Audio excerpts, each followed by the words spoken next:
Hey everybody, today I thought I'd do something a little different and take you on a little walkabout around the property. There's just a lot of things in bloom and a lot of projects that we're working on that I'm really happy to share with you. And it all starts right here in the front entrance because this week Allison, one of our employees, decided to transform the front of the barn into a shade oasis, and she brought out a lot of our annual baskets that can take shade and put them in this area, and it just looks fantastic.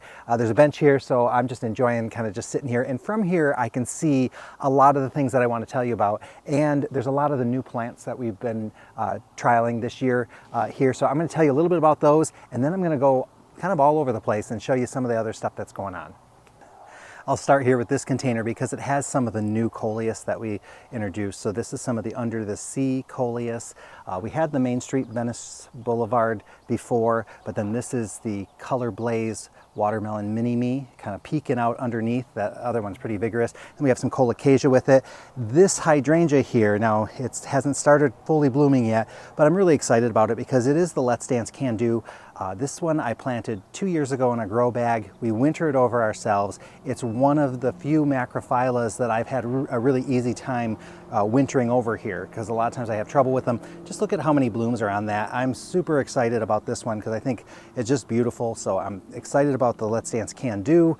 And then over here, let's see, right here with this angel wing begonia is the Griffin begonia, and this is a really large begonia with a large leaf. It doesn't necessarily flower, but it's really beautiful. It's planted here with some of the under the sea coleus, sidekick bronze ipomea or sweet potato vine, and some terrenia. Just beautiful. Here is the begonia. It's Double Delight from Proven Winners, along with some Hot Plus white lobelia. Just beautiful. Oh, and there's some of that pistachio tradescantia. You might recognize the regular tradescantia with the purple, but this one here is brand new and it's really a stunner. Now over here, now we do have our competition pots over here where our staff all planted up their pots. They got really beat up in the heavy rain that we had the last 2 days, so they're looking a little rough right now. Fortunately, I got pictures of them before they got hit with the rain. This one's looking particularly good with all just the foliage. So the foliage held up really well in the rain. And then if you watched the video earlier that I did with the Suncredible sunflowers, these things are just huge. I had to pot them up a little bit bigger because they were not getting enough water and they were so root bound when I opened them up. But look at, I think they've grown probably another foot since I transplanted them. They're absolutely huge, and that's one plant. And then there's two verbena in that one. There's two euphorbia, but you don't really see the euphorbia at all. I just swallowed that up. But then over here, that's a new sweet potato vine. It's the Upside, so the Upside Black Coffee, Upside Key Lime. Those are doing really well, so happy to see those. Let's see, I'm going to take you now a little farther down the road. The hydrangea area is looking great, and right over here we have some of the bobos. And what I love about the bobos is that they're early to bloom and they get covered with flowers. So every single branch gets blooms on it. It ends up looking like it's actually a bouquet of cut hydrangeas, but it's actually just one bush. So it's really nice, and it's a low growing one.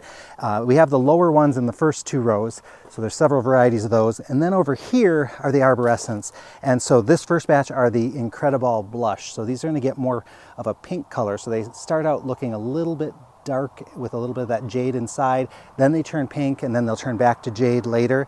Here's some Annabelles. So this is the old-fashioned Annabelle, and one thing that's kind of interesting is that we do trim back half of our Annabelles so that we stage the blooms, but if you look, these are the Annabelles we didn't trim. These are the ones that we did. So there isn't a real, I mean, they're just slightly behind, but it does kind of open things up. The next row over are more Invincibles. So there's Invincible Spirits. Those are pink.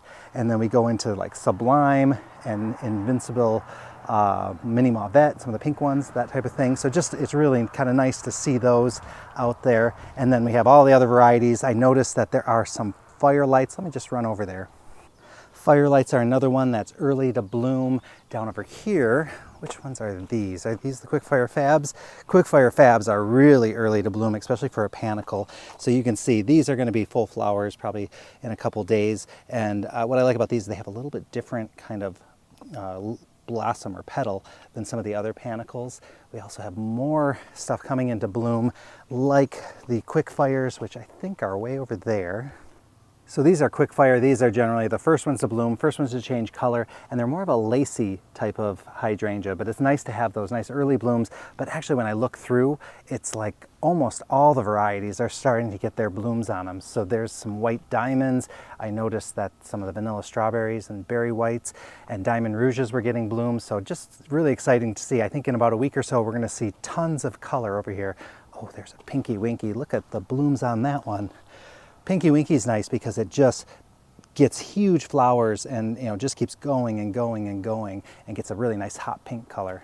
Now this one here though was the very first one to send up its flowers and have kind of an official bloom. It looked more like this, but you can see it's called the early evolution, and it does get more full panicles, but this one got hit really hard with frost earlier in the season. So we cut away the bad leaves, lots of new growth came in. The buds survived the cold, and so they're kind of coming through. They start out lime, they're going to hopefully turn a little bit white, and then they do blush. So I'm curious to see what color, because this is a brand new one for us, but they look just great, and they stay under 2 feet tall and wide, so that makes it a really unusual hydrangea. And then our big jumbo pots, those are doing really well for us.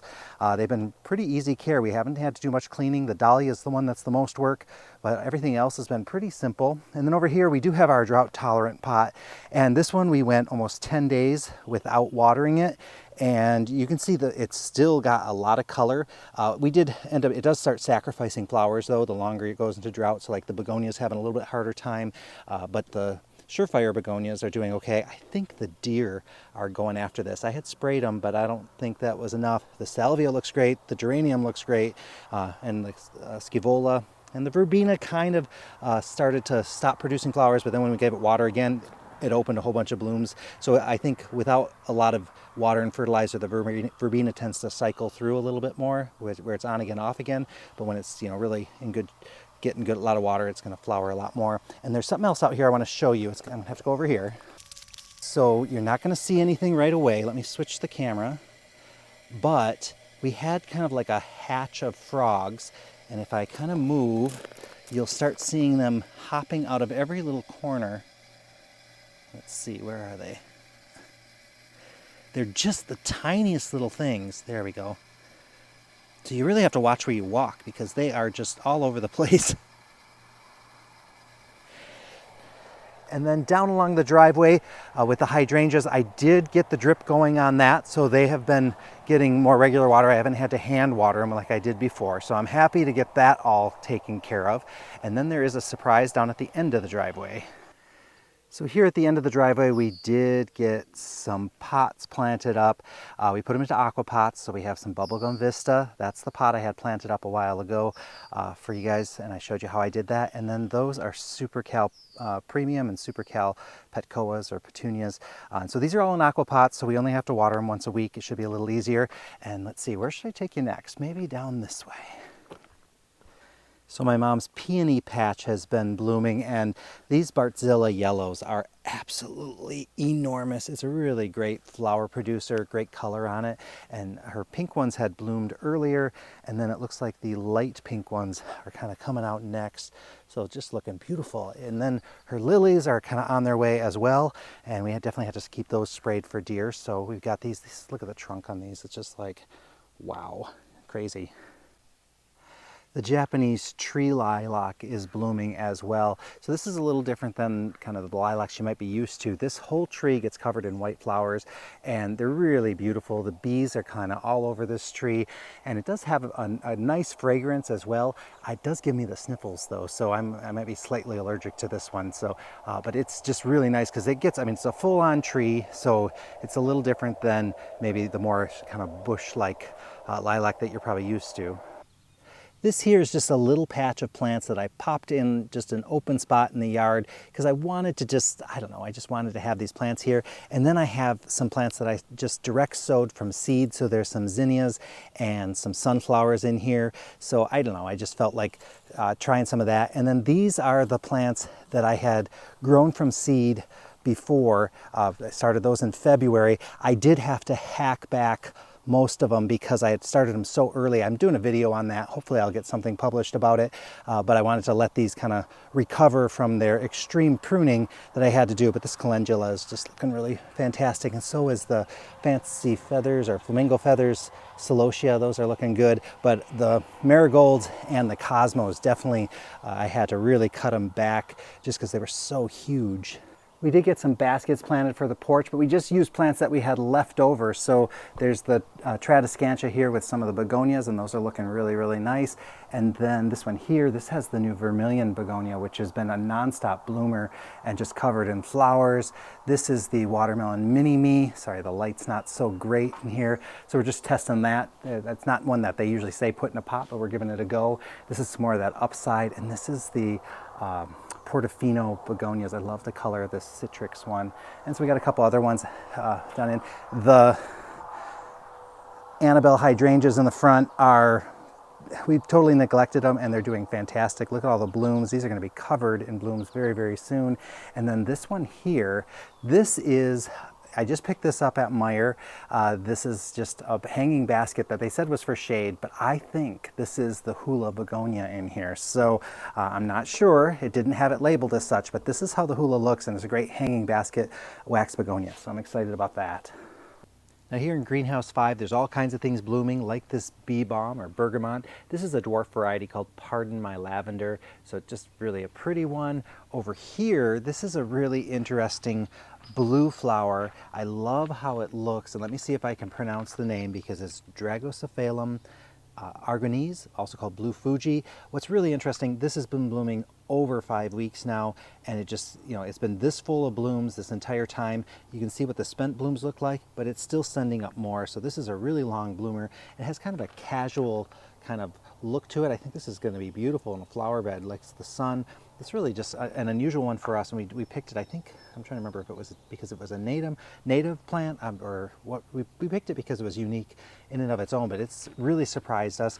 This one here is a masterwort called Abbey Road, and it's kind of just finishing up now. It gets these nice kind of burgundy flowers. They have a little bit more of the petals around it. Now they're kind of starting to show the seed pods a little bit, but this is a beautiful one. This one can take really boggy areas as well, but it's just gorgeous. And then the leaves on it are just really attractive as well. And then we got some great daisies showing off here too. And then the Coreopsis, that's just covered in blooms right now. And then a lot of the Helianthus and the Heliopsis are blooming. And then let's see, oh, there's some asters over here. So we've got some pink asters, and then this is the Danube Blue. Now they've kind of closed up for the night, but these flowers have been absolutely enormous. You can kind of get a sense for them right here, but they're really nice and big. The Snow White Mock Orange is just finishing up. This one gets relatively large compared to these other varieties. These are finished already. These were the Illuminati series, so those stay a little bit more compact. This one gets nice and kind of more like a shrub-like thing, but oh, the smell on these is so beautiful, and the flowers are pure, pure white. Just really love those.